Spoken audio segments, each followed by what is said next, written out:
Oh, oh goodness. The pressure's on now, Lisa. Well, yeah, I'll just hold that thought. Recording is a-okay with me. All right, all right. Well, I'm going to get us started. I am Teresa Faust. I'm the current president of the Religion Communicators Council, also known as RCC. So I'd like to welcome you to our August webinar. A couple quick remarks about RCC. It was founded in 1929. We are an association of communications professionals working for a diverse group of faith-based organizations. RCC members promote excellence in the communication of faith and values in the public arena and encourage understanding among religious and faith groups. We provide opportunities to learn from one another. Our monthly webinars are one example of these opportunities. And that's what we're doing today. I had a note to myself to, time permitting, see if we might be able to quickly, with emphasis on quickly, have everyone name, where they are geographically, organization, and title. Let's do that real quick. And after we do that, I will introduce our speaker and we'll get going, okay? So I will start and say, my name is Teresa Faust. I am located in Dayton, Ohio. I work at United Methodist Communications and I am the research manager. We are going to save our speaker for last, and I'm going to ask Jenny to go next. Hi, everyone. I'm Jenny Heiser. I'm the executive director for RCC, and one of the fun parts of my job is doing some of the behind the scenes work with Teresa and the Board of Governors and speakers such as Lisa today. So if I haven't met you yet, hi, and be in touch with me. Let me know how I can help you get the most out of your RCC membership. Thank you, Jenny. Next, how about Amy Renshaw? Hi, my name is Amy Renshaw. I'm in Wisconsin, and I am the senior editor of Brilliant Star magazine, published by the National Spiritual Assembly of the Baha'is of the U.S. Welcome. Thank you. Joyce, you're next. Hello, everybody. I'm Joyce Latoff. I am in Evanston, Illinois, which is just outside of Chicago, and I am on the RCC board, happily so, and I serve as an associate director of communications for the Baha'is of the United States. Thank you, Joyce. Next up, Anutama. Hi, everybody. I'm based in Washington, D.C. Anutama Das is my name. I'm currently my third incarnation on the RCC board, and I'm in charge of communications globally for ISKCON, which is a global Vaishnava Hindu tradition, and I'm really looking forward to this presentation. And not just because I'm old, and not just because I'm old. I want to learn. All right, wonderful. Okay, next, Brad. My name is Brad Pomerantz. I am the executive vice president here at Jewish Life Television in Los Angeles. Welcome. Carolyn. Hi, I'm Carolyn Dandridge. I'm here in Nashville, Tennessee. Retired, failed retirement, but I'm working with SBC 21 right now of the United Methodist Church. Welcome. Good to see you, Carolyn. Next is Laura. I'm Laura Buchanan. I'm in Nashville as well. I'm the Senior Content Development Specialist for UMC.org at United Methodist Communications. And how about Elizabeth? Yes, thank you. I am Elizabeth McBride. I am in Chicago with Women of the LCA, and my former title was Director for Intergenerational Programs, and now I'm a Director for Digital Engagement. So I'm really excited to see today's content. All righty. How about Karen?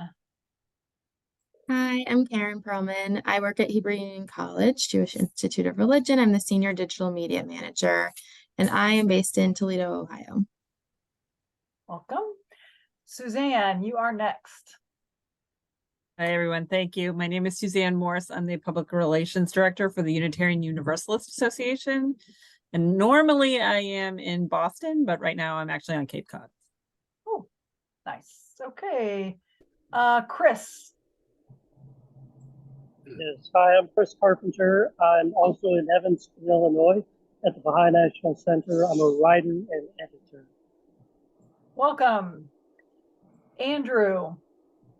I'm Andy Rawls, retired Director of Media Services from Southern Baptist Theological Seminary, and I was the Wilbur Awards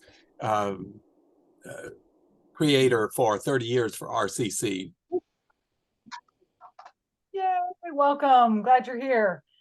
Let's see, next, Ryan. Hello, everybody. My name is Ryan Coe. I am the Vice President of the RCC, and I'm also the Director of the New York Office of Public and International Affairs for the Church of Jesus Christ of Latter-day Saints. And I don't think this is definitely not Lisa. I think this is last. Is it Josue? How do you say your name? It's Josue. It's Spanish for Joshua. So, but yeah, I'm Josue Lara. I am Public Relations Coordinator at Buckner International in Dallas, Texas.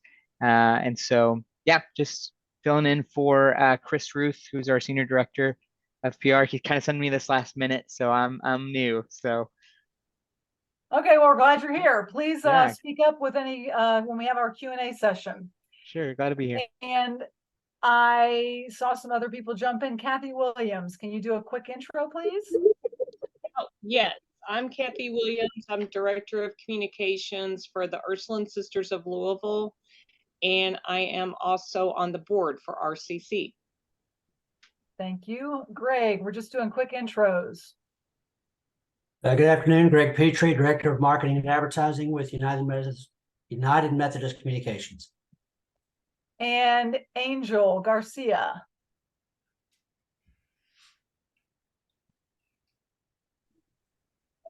Hi there, I'm Angel Garcia. I am the Youth and College Age Ministries Coordinator in the Missouri Conference of the United Methodist Church. All right, I think that's everyone. And my clock says we haven't even met the 10-minute mark yet, so we're going great. If anyone else joins, maybe we'll catch you at the end. I'm going to keep us moving. Thanks everyone for taking a moment to do that. Helps all of us kind of know who our peers are, helps our speaker understand maybe a little bit more about who she's going to be speaking with. So our speaker is Lisa Morales Freed. She is a research strategist at Aspen Finn. She's knowledgeable about this topic. She's a great speaker and presenter. I know her from projects that I've done at United Methodist Communications. I'm thrilled that she has accepted this invitation to share her time and knowledge and experience with us today. Our topic, Gen Z, I think we're all going to walk away learning something that hopefully we can apply to our work, and that we're also going to enjoy this time. And without further ado, I'm just going to hand it to Lisa and let her do her intro, and we'll get going. Awesome. Thank you, Teresa. Yeah, it's good to see some of you again. I have had the privilege of meeting and working with a couple of you, but I have to say that diversity is not always measured by spiritual lives, but it's clear that this is like one of the most diverse group of people that I've ever had the pleasure of talking to. And I have to tell, some of you from who mentioned that you were affiliated with Baha'i. I was recently in Haifa and saw the most beautiful gardens that apparently the Baha'i are responsible for over in Israel. So thank you for that. Thank you for spreading all of that beauty and joy wherever you go. I have a colleague, Nancy. Nancy and I developed this particular content together, and she just could not be available for today due to scheduling issues. It's like we're rolling into our fourth quarter, and it's not at all a surprise to hear that we can't all get on the phone at once. But I'm glad you're here today. You see off to the left of my photo, my daughter is Isabel, who is a Gen Z member, and Nancy's boys, who are also the Generation Z, which is one reason why we decided that, as strategists, we were kind of obligated to tackle this generation, this segment, And then we realized as parents, we were especially interested in what might be happening with our coming of age kids. So that was sort of the genesis of this work together. So what started as a series, we started talking to each other about the projects we were working on. We were both research strategists, and as we shared our findings from the different projects, we learned that there was something going on with this particular generation that was worth bringing forward. They're huge, okay? They're an enormous generation. They are responsible for an incredible amount of economic power and influence, and obviously they're a force to be reckoned with. So we wanted to know, like, given all of this influence upon the world, you know, what should we be mindful of? How can we look at them as people, as consumers of brands, as employees in organizations, as potential members of spiritual organizations like yourselves. So that is why we decided to do that. We looked at what matters to them in their world. How do they see it? Is it any different? There is a kind of a rule of thumb that some of you may know about, that generations are why on earth do we keep thinking about, like, oh, boomers and millennials are actually two pieces. There's the older and the younger. And what about this new generation? Like, why do we do this? I'm a member of Generation X. It's because there are these macro forces that tend to define and demarcate the lives of people, and those defining moments are often like changes in distribution, changes in technology, sudden health and climatic events such as what we just experienced with the pandemic, and then shifts in the population as well. And if you take all of those things together, you can imagine, okay, so the boomers, the post-war generation that was shaped so much by what happened in World War II, and then the development of suburbs and the formation of new households and home ownership and the presence of institutions and all of those things, you can kind of see why demographers, and I am not officially a demographer, but within that world, why we tend to be so curious about certain quote unquote generations. And even within Generation Z here, we have been studying the subsets that were growing up during the pandemic, and how are they even different from what we typically look at in terms of Generation Z. And of course, the next kind of group coming up is Gen Alpha. And hopefully as marketers, this kind of bucketing and categorizing helps frame out the way you might approach certain groups of people, how you might want to communicate with these people, and how to really appeal to their realities. And so, here we have a quote from, Nancy right away was like, oh my gosh, here's your quintessential Gen Zer. You have this environmental activist in Greta Thunberg, who was active when she was, 12, 13 years old. And of course, has been an incredibly influential voice on the global stage when it comes to specifically things like climate change, and her complete just being fed up and frustrated with absolutely no movement on any front. And so here you have a quote: you had 30 years of blah, blah, blah, blah, blah, blah, blah. Where has this got us? Enough talk, more action, please. That's her voice. And I was reminded of this little quote, first from Socrates, to be is to do, and then from Jean-Paul, who said to do is to be, and from Mr. Frank Sinatra, Blue Eyes, saying doobie doobie doo. This is the do and the be generation. So here you have, a bunch of people who, if not want to put their money where their mouths are, certainly use both their monies and their mouths to create change. And what do I mean by like that sort of, perhaps this disconnect? it is not necessarily true that with this generation, where they put their money reflects where they put their values. So don't make that, blanket mistake that, oh, if I'm going to throw all my money in this bucket, it certainly means that these are the things I care about the most. They're more nuanced than that, but they do try to kind of, almost in that whack-a-mole style, try to hit both the, hey, here's where I'm going to invest my money, and also here's where I'm going to invest my time. So in that time, talent, treasure triangle, they're not necessarily too neat, but there are certainly some, they're certainly willing to mobilize. So what am I talking about, like, in terms of how big the segment is? First of all, the years, the bracket generally accepted that these are people who were born between 1997 and 2012. So still fairly recently, right? So your youngest ones are the tweens of today.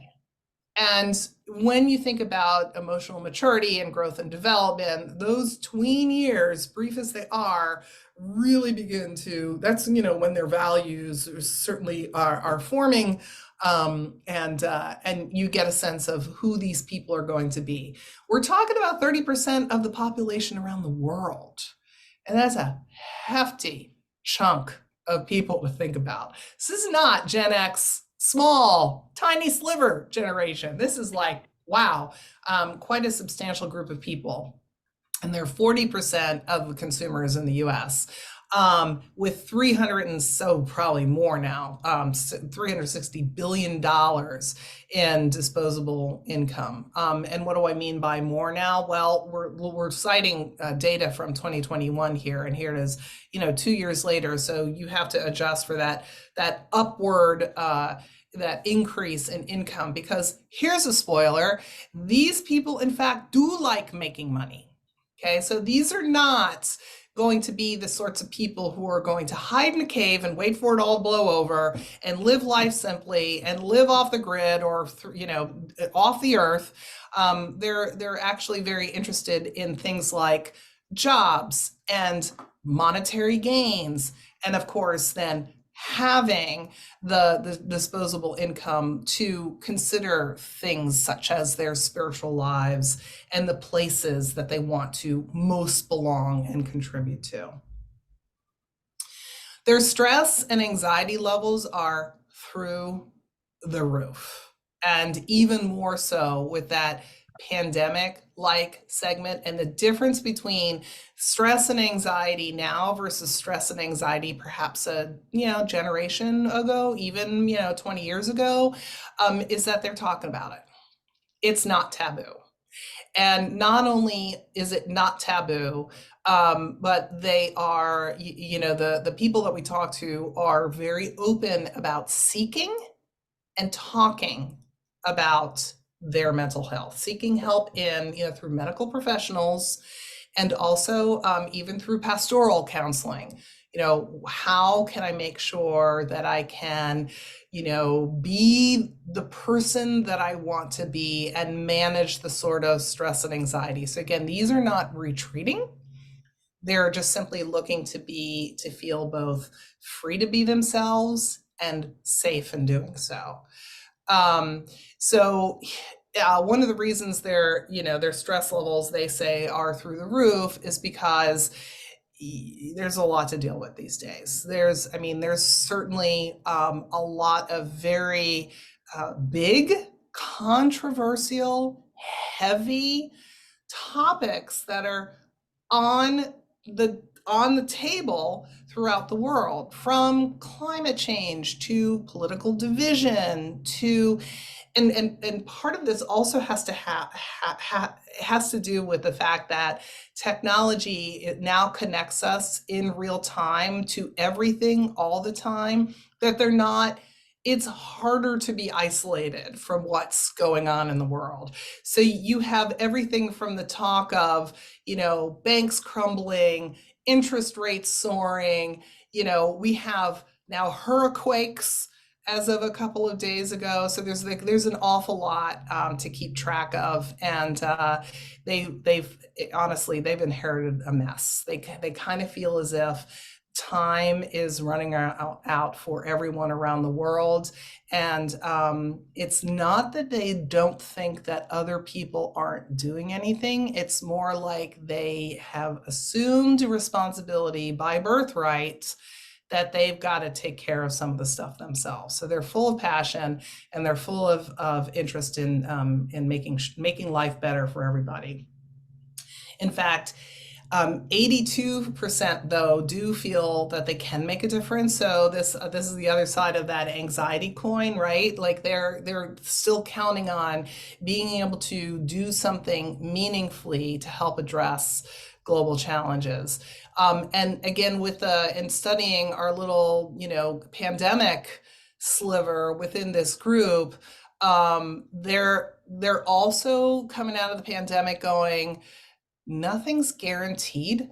So if I can't count on anything, and if I can't count on tomorrow, we kind of know the sun is going to rise. We kind of know that there will be another day. But other than that, it's kind of all up to all of us to do something about it. So there's this sense of urgency around whatever they choose to tackle. This sort of disruption, instability thing, they are like, okay, either everything is just going to all fall down. They're like fragile little eggs here. Everything is all going to fall down, or I'm going to learn how to fly. So how can I embrace all of this uncertainty and chaos and even potentially failure? And they're not afraid to fail. They're not afraid to try stuff. Again, this is not a bunch of people who would rather retreat and wait for things to just go back to normal. No, these are like, okay, the rug has been pulled out from under all of us, and only I can come to my own rescue, but I have to find out what that means. So I'm going to try a bunch of different things. And it's very interesting because if you think about how, and again, sorry to pick on a boomer generation, but there really was the first modern generation that, brands studied. And there was the exoskeleton of that generation was so stable, right? It was like, we're gonna build these institutions to last a long time. We're gonna build houses to last a long time. We're gonna try to find some sort of stability and reassurance that what we're doing today is a good thing for our collective future. And now it's not like that at all. I mean, they're kind of questioning sort of everything, because no matter what was promised is now, it's all kind of, it's not guaranteed. It may not even last until tomorrow.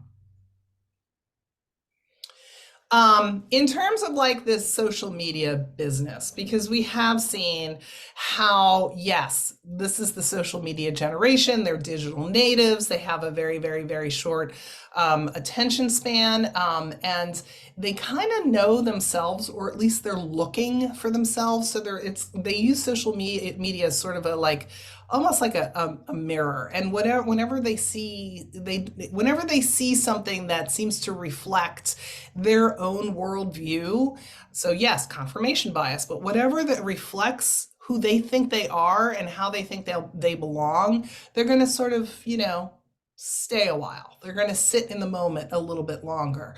But if they don't find anything to relate to, they're going to kind of fly right on by, because they don't assume that there are many people out there like them. They're very, very diverse. And part of that is because they're being told that there are so many different kinds of people, right? So the rise of diversity, equity, inclusion, belonging as imperatives within organizations has certainly is one of those outside gauges that there's a recognition that we are all unique.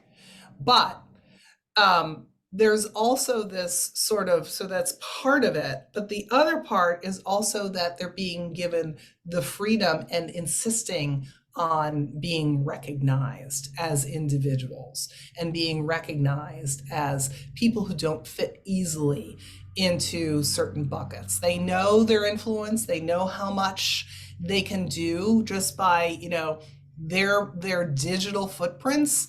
And they also know that kind of time is running out.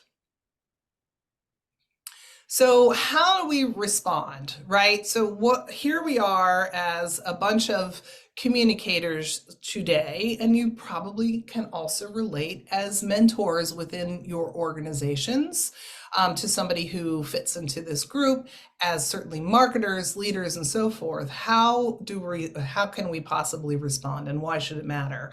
And the big thing is you gotta listen more. You have to, instead of going to them saying, hey guys, this is the way things work.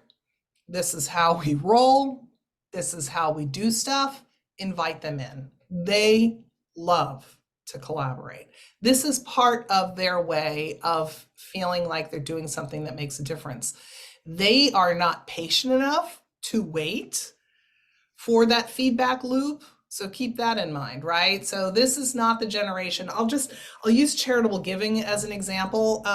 You know, charitable giving, you know, oh yeah, here's our annual drive and here's the development team. And we're gonna look for, you know, our big donors and givers and so forth. And we can count on, even within a spiritual dimension, like here's our fellowship or congregation or membership that we can count on for a certain number of dollars per year. No, these guys are a bit more capricious than that, and they're also like, where's my dollar going? Like, what's it doing? Like, what is this 100 pennies actually doing right now? You need to make sure that you're showing them that you see them, that you hear them, and that you know what they want. Otherwise, they're just going to turn around and find something to put their time, treasure, or talent toward that has a much more immediate feedback loop, right? And so this all talk, you know, I said, oh, it's a do generation. It's also a be generation. So they're not looking for organizations to just simply talk about what they believe in terms of sustainability or what they believe in terms of being treated well at work. It has to be demonstrated. And so too does their dollar. So it is much, much better to ask what they think and what they see before you tell them what you think, what you see, or what they should think and see. Here's a wonderful quote. When my daughter graduated last year from college undergrad, her keynote speaker, her collegiate peer said, we're more open to the idea. So here's this Gen Z person, Nisha, saying we're more open to the idea that's actually normal to not blend in. So how can you leverage their desire to stand out in a way that suggests they are making an impact, that they are hastening change, that they are active participants in whatever you're shaping, and that they are doing things because they know that they can make an impact and what can possibly happen. So they feel like they have a bunch of the answers to life's greatest mysteries. Again, this is sort of fueled by oh my gosh, nobody's done anything for a long time and time's running out. So they have these answers, but they are seeking connections. They are seeking to make connections that are centered on their own convictions, their own self-truths. There's a whole other story here about, okay, so wait a minute, what's truth? Well, truth and money and all of it is kind of more subjective than it used to be. It's like, what kind of lens do you want to put out when you hear somebody say, oh, my truth, here's my truth? It's like, what they're saying is, you can't argue with what I'm experiencing or what I have experienced, nor should you be the one to tell me that what I've experienced is right or wrong. And therefore, let's talk a little bit about what you're saying is, quote, true or not true. So they're very kinesthetic in that way, where they really do want to experience something to find the proof and the truth in that experience, right? It's a little bit harder to convince them, again, especially you think about like how marketing has been for so very, very long. And I've been, in the business for a long enough time to say, oh yeah, a message used to go really far. The narrative used to go really, really far. And today, unless there's like that resonant piece that reflects their truth, it doesn't go as far as it used to be. There's a lot of fuzzy thinking. There's a lot of lateral thinking. There's like all of these little fuzzy connections between things. So they're sort of constructing this mosaic of inputs to shape how they see and approach the world. They, especially again, because of the pandemic, feel like anything can happen. So if you challenge what we do know, in other words, like, oh, okay, so this is what we're facing, this is what we're dealing with, like it or not, this is the dish that we've been served here. So how do you take that and then still embrace what could be, right? Embrace embrace those unknowns, and try to tackle them together. Because here's another thing: they're not afraid of unknowns. They're not afraid of ambiguity. Again, the pandemic has taught them that kind of anything can happen. So what can he count on? So they can be incredibly quick and constructive for you in getting to what's, tackling challenges and defining the problems, in facing bravely, the jobs to be done today or tomorrow. And remember that these are groups of individuals. So they do have shared interests, but they're not necessarily shared archetypes. And again, this challenges the rather now outdated notion that you can kind of like fit any given consumer into a bucket and know with some certainty whether it's because of the neighborhood they live in, the kind of family they have at home, the amount of money that they might have available to them, et cetera, all those demographic indicators. Here you have a bunch of people who are fighting for individuality, and so connecting them through what they're interested in rather than what they were granted at birth, if you will, is actually is also a good way to look at these people. Okay, so I'm gonna pause just because the next step is like there's a bit of a point counterpoint situation, and I just wanted to like open it up to those of you on the phone. I know imagine that some of you are here because you had a very specific question, and perhaps you'd like to talk about that now and see if we can sort of tackle it together.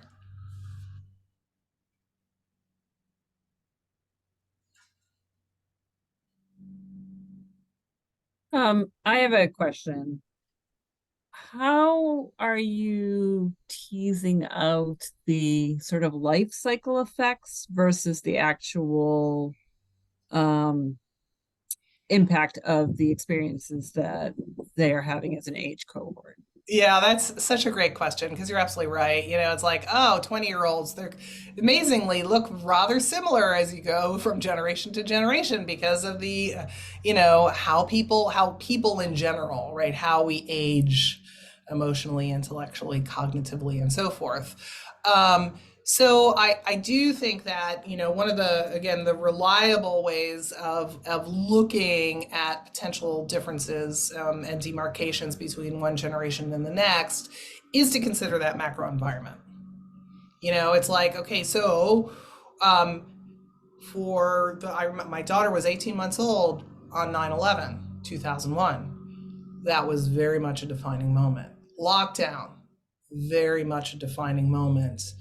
Are even the past 2 weeks in terms of climate, the very defining moment. So in the case of, I'll give you an example, in the case of those who went through the pandemic, we were recently asked, hey, so what about peer pressure? I mean, here they are, middle school, high school. There's always like, how did they retaliate? Are they more, is there more dissension? in the ranks because they had to go through lockdown? Are they more inclined to like, I'm not going to own a home, I'm just going to travel the world, things like that. And the thing that has come out of that lockdown pandemic thing is they actually rejected peer pressure. Like, we might find, in fact, in the longer term, that peer pressure is less of a concern with this generation than other 15, 16-year-olds before them. Now, I will say that here we are, 2023, and we still have a bunch of people who are going to age into this generation, right? So they're 12, 13 years old right now. And it is what you're asking, Suzanne, is a very longitudinal question. We got to stay tuned. We got to stay plugged in. We got to keep looking at all of those indicators. But I do think that there are things like, mental health. That's a stat that's going to stick around. Another one might be this sort of like very flexible concept of time. So the shift away from, I'm going to get things done, quote, during the workday, or quote, during the weekend. I mean, because of the pandemic, it's like, I'll get it done when I'm best at getting it done. So all of those extra, those routines that we establish, like you think about one of the stereotypes of the millennials is, they're overscheduled and going everywhere from soccer practice to piano lessons to, everything in between. While some of that might be true, the thing is that a lot of it was an external construct. And now we're seeing a much more internally driven, sort of plan of attack, if you will. And this kind of throws some of the rules out the window, like, when do you engage them and how do you engage them and how long are they going to stick around, and is this club better for them than that club, and so forth. Yeah, Kathy. Yeah, kind of an observation that what you've been saying made me think of this. During the last Olympics, we all kind of saw that those athletes who fit in this group, all the commentators were sort of amazed. They were kind of bowing out from certain things. Like they were helping each other and knitting. And when somebody felt the need to drop out because they were having anxiety, Simone Biles, yeah, were okay with that. And I just thought, wow, that's completely different from generations past, where they would have gone to their coaches for permission and probably stated out unhealthily. Yeah. So kind of just an observation I had while listening to you. Yeah, and that's a great example. And Naomi Osaka also, the athlete saying, my mental health I'm more important. And I know me better than anyone else could possibly know me, my coach, my family, or otherwise. So it's like, I got to put my foot down and make sure I'm right. I'm right with myself. It's like, okay, I'm going to give myself the time, in the case of Simone Biles, to be like, I got to take some time off and make sure that I'll be back. I'll be ready to compete. And kind of, who cares, like, what everybody else thinks. Yeah. Great comment. Anyone else? Lisa, we had a couple questions asked in the chat room. Which I don't have up. Oh, there we go. Okay, or I could read them to you if that's easier. Go ahead. What have you learned about this Jen's participation in faith groups? And then kind of a similar related question is Gen Z driving the continuing growth in nuns? Yeah, and by none, the non-church, the I'm not affiliated, that whole thing, right? Okay. So because almost every institution is being questioned by this group today, I don't think any institution operating as a faith-based institution is an exception. And so you have to almost constantly demonstrate, prove the value, invite them in. And we do see, so these people it's not that they're disloyal. It's not that, I'm, this is who I am today, and I might float to another thing tomorrow. This is so if you go back to, well, they really are looking to belong.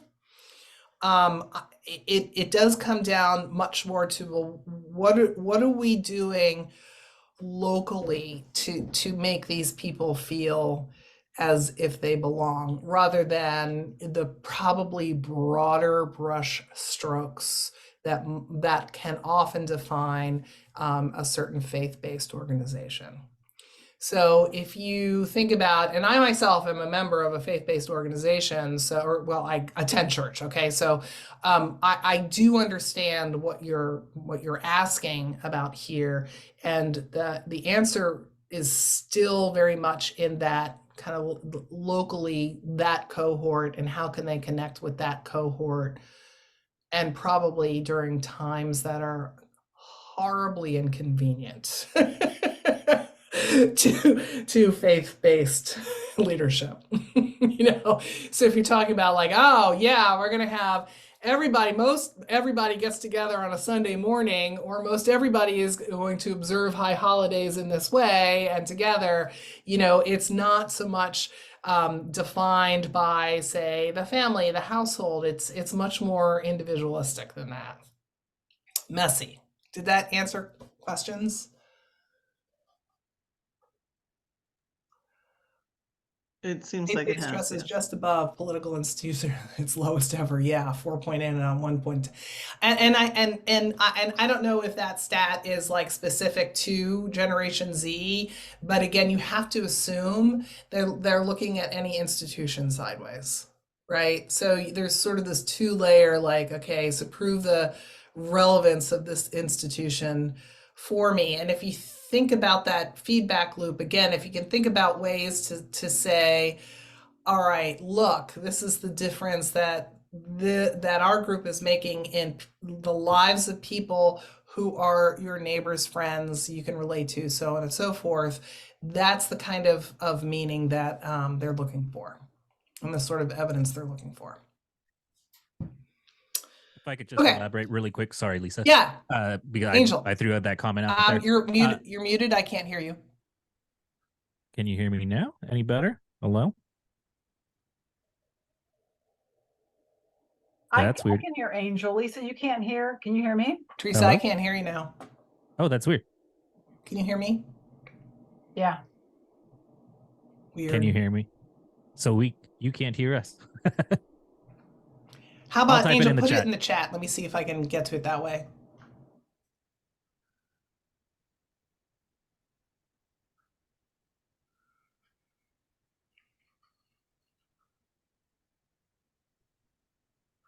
So Lisa, can you hear me now? I can't hear anybody now. Okay, interesting.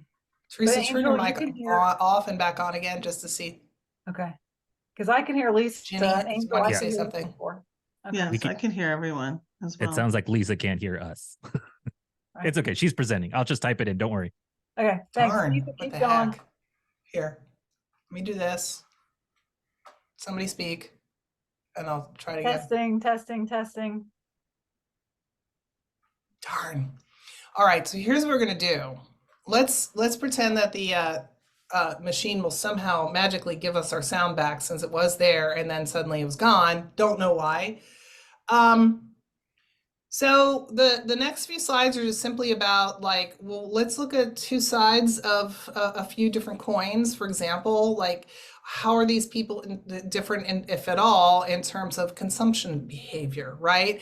So when Nancy and I were doing this together, like, I was like, oh no, people are still kind of buying for keeps.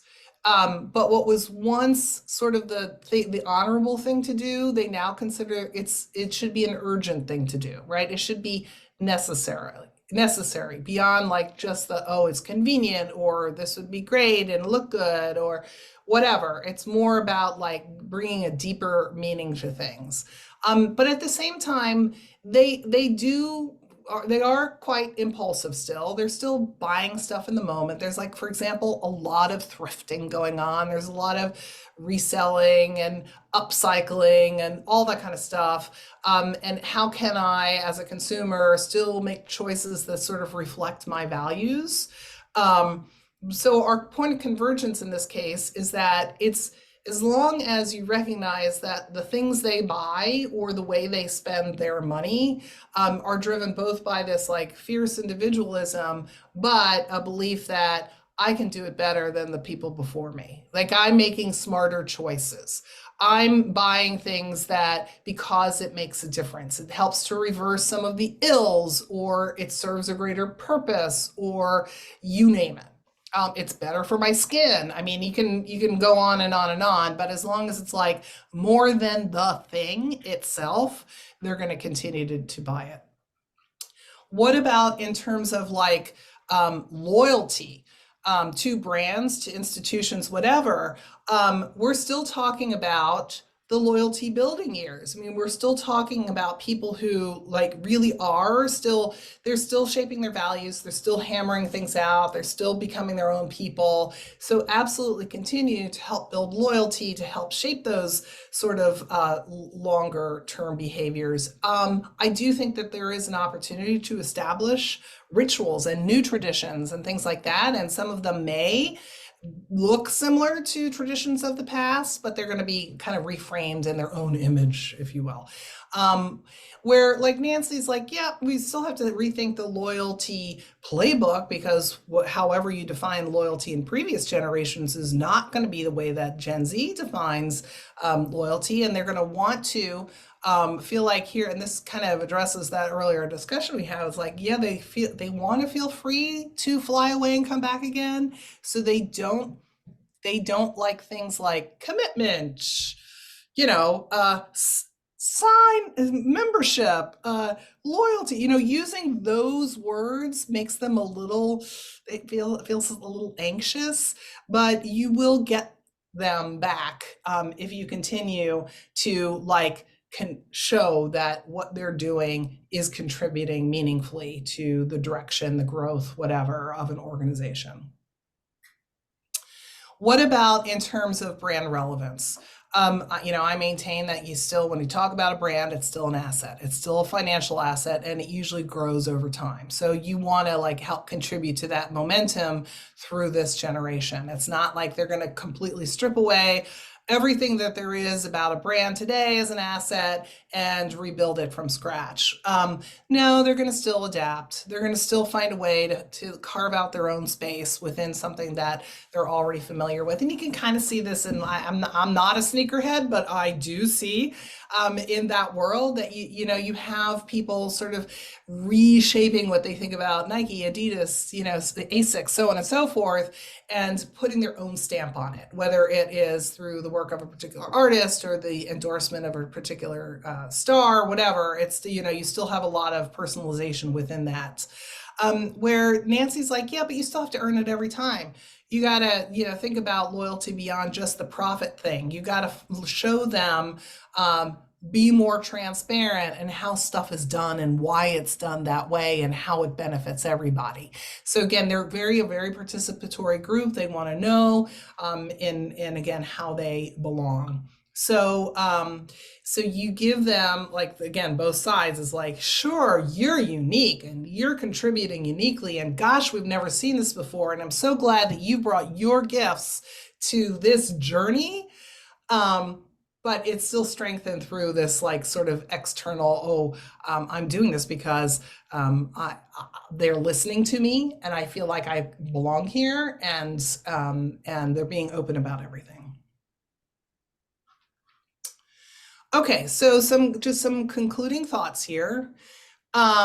Instead of if you know that they're a generation of paradox, and yet here are these strong beliefs, right? So try to build, instead of relying on sort of one throwdown message at a time, just the headline. Think about the narrative, think about this sort of mosaic of inputs, this sort of, this thing that's not necessarily a hierarchy of information, but a collection of really good thoughts, so they can begin to sort of self-select like where they belong and how they want to relate. And if you are an employer of Generation Z in this far column, build out what you think you know about the customer journey through their lens, through the Gen Z's eyes, and have them talk about it. See if what you think is the way they approach an institution, or the way they think about, for example, membership in a spiritual organization, then, have them be a part of it. They do want to experiment and collaborate. Loyalty might have been about consumption, and now it's more about co-creation and collaboration and influence and impact and all of those action words. So anything that you can build into, like, I don't know, give them some ad hoc responsibilities. If there's a project you think that this group is best suited to tackle, regardless of what their experience in tackling it is, or the wisdom in tackling it is, might be just the sheer business of wanting to do something like this can be leveraged to your benefit. They want to make snap decisions, but they want to understand what their long-term their impact is. So it's not about constant reinvention per se. I mean, I don't think this is about like,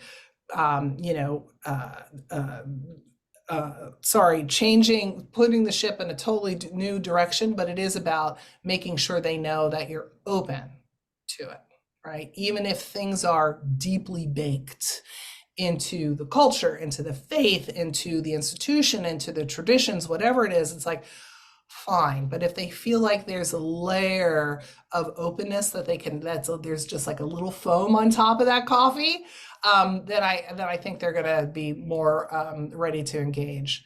So, and also show how all of those values are baked into the business model, the operating model, the organizational model. Okay. So, here's a little thing. Yes, during the pandemic.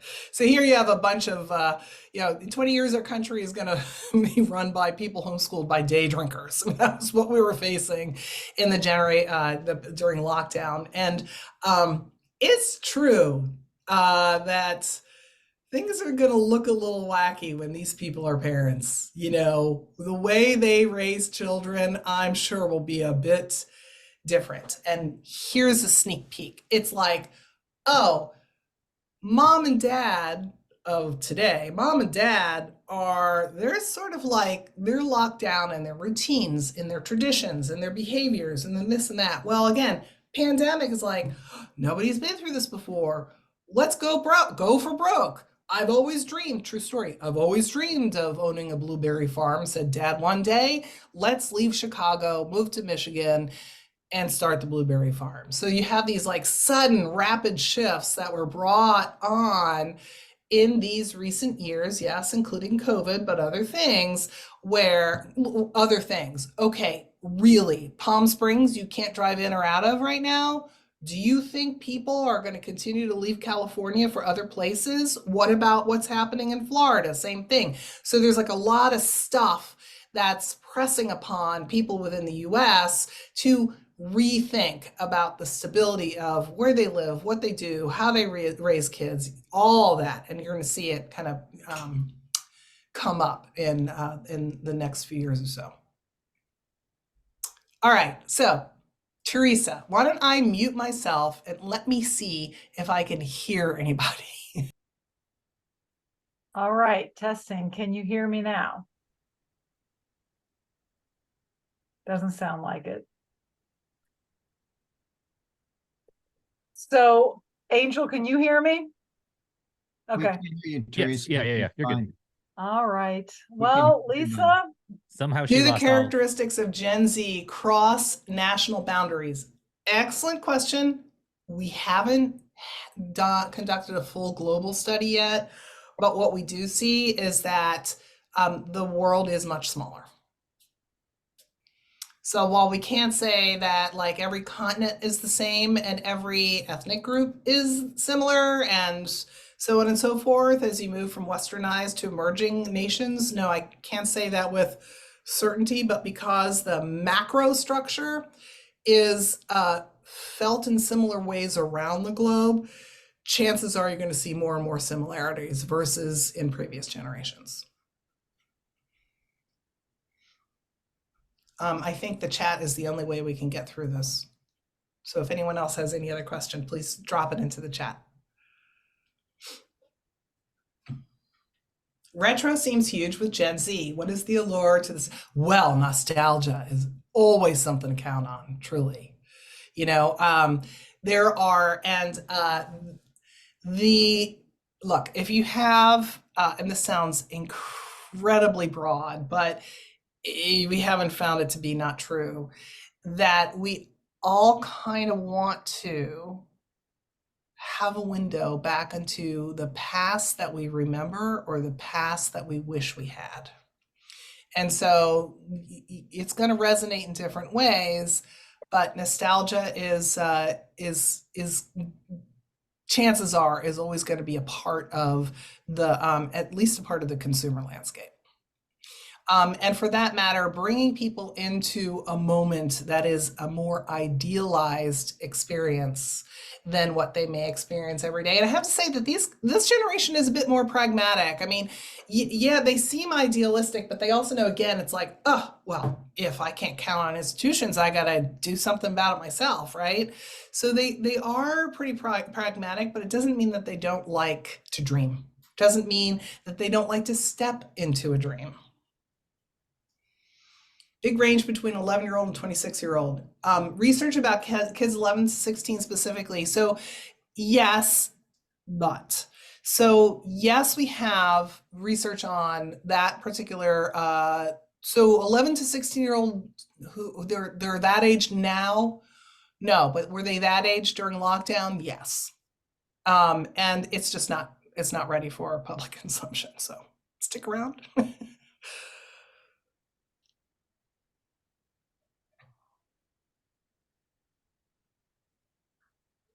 And just to, I don't mean to be that coy, but it's like we are asking questions like, oh, is this Gen Z, especially since it's so big, is it going to be split into two factions, kind of like the millennials were? I mean, is it going to be like, are we going to learn that there are more differences than similarities as you run from one group to the next? So that's what we're looking at. I can say though that since the school years define so much of this, this generation, that again, the pandemic is a big deal, had a big impact on them.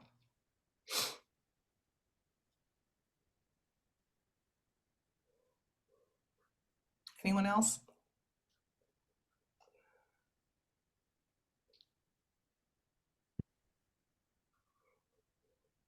Do you see them potentially splitting the generation pre-pandemic and post?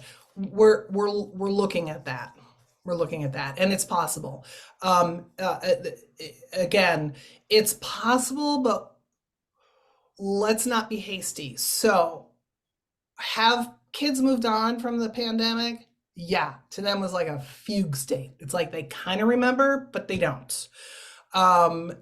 However, especially the question is kind of layered because like within a household, right, if there are siblings and you have, oh, my sister was 6 years old during lockdown, but I was 12, I mean, so that might be a potential split. Like if you have the 6-year-old who is not only a digital native like their sibling, but is also like a Zoom native, right?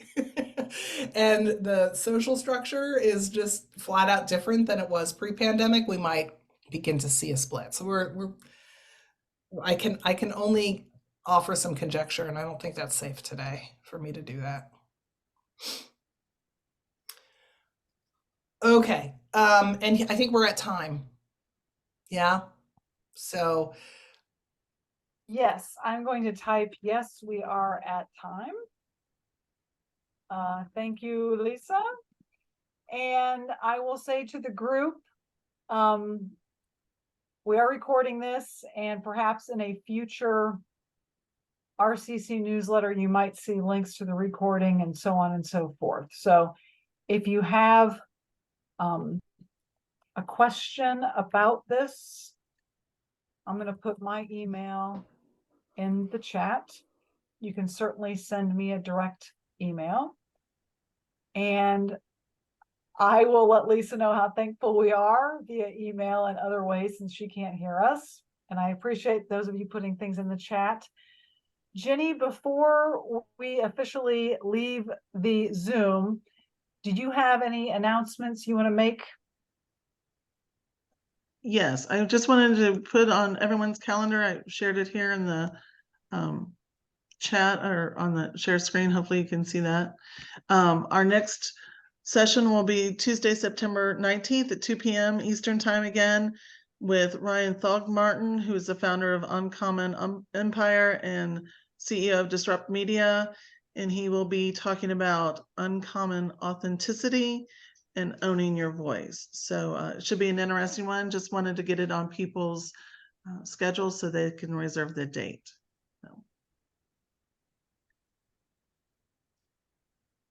Okay.